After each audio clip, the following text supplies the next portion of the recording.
Seems to be a lot of questions about, do you have to fire form first to use the IDOD neck turning lathe? Answer is no.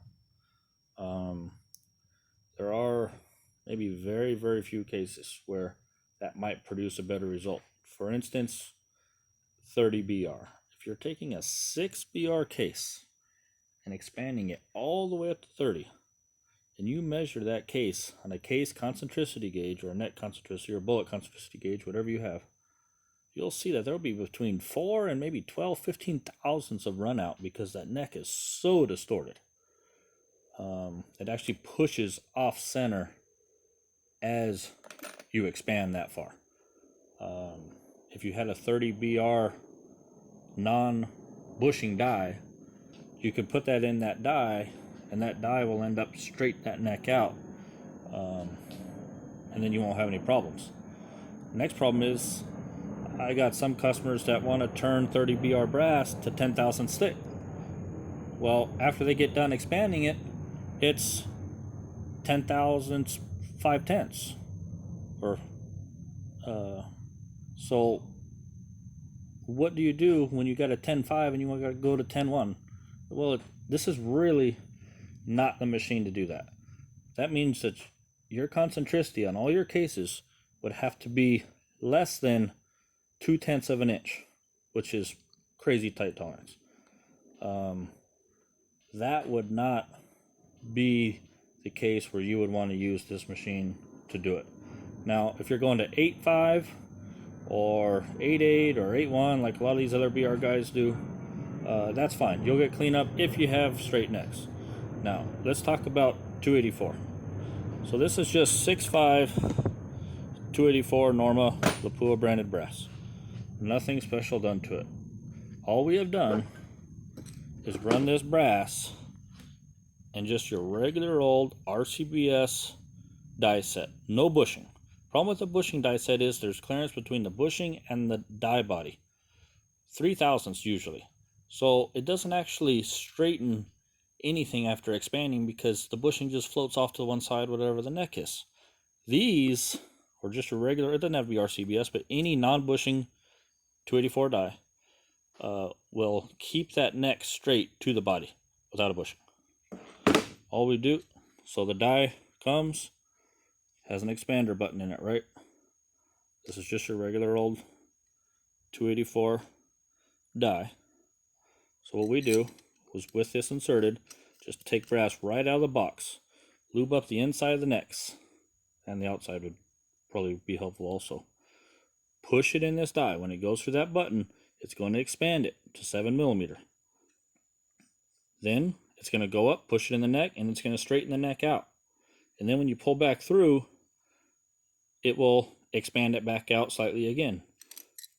Now, most brass, if you're going to like 12 thousandths 5/10 or 12.5, you can do it with just that step only.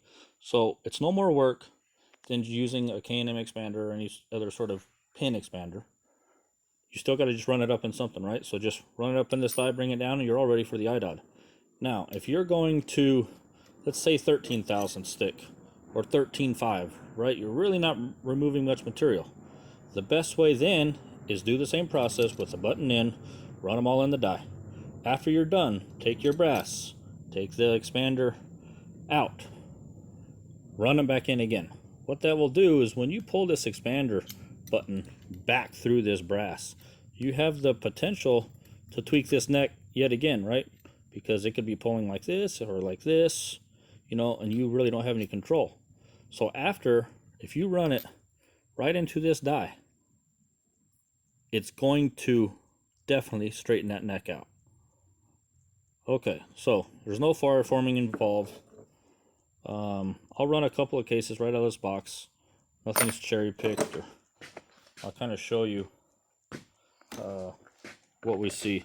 So let's just measure what it is to start with, right? All right, so this particular lot of brass, after expanded, what, 14.7.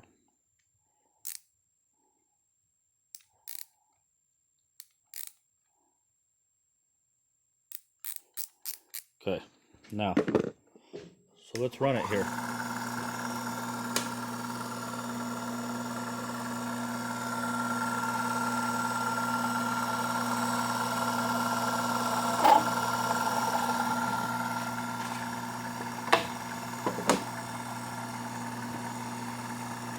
Let's see here, focus.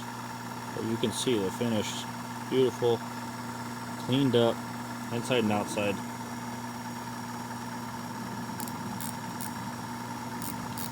(12.5), turn it 90 degrees. 12.5, turn it 90 degrees. 12.45, turn it 90 degrees. 12.5. So you can see we're within 50 millionths of an inch all the way around this case neck. You can see the cut into the shoulder is concentric. You see the finish. It's really good. So let's run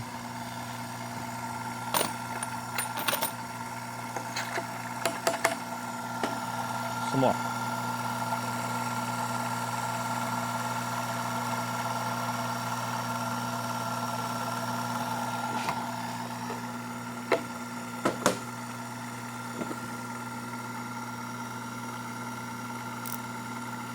(12.5).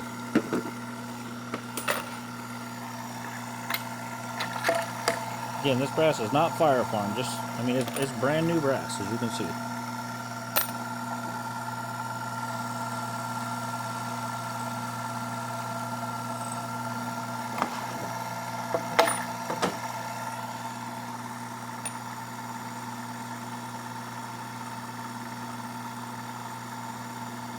And you can see, it's very smooth.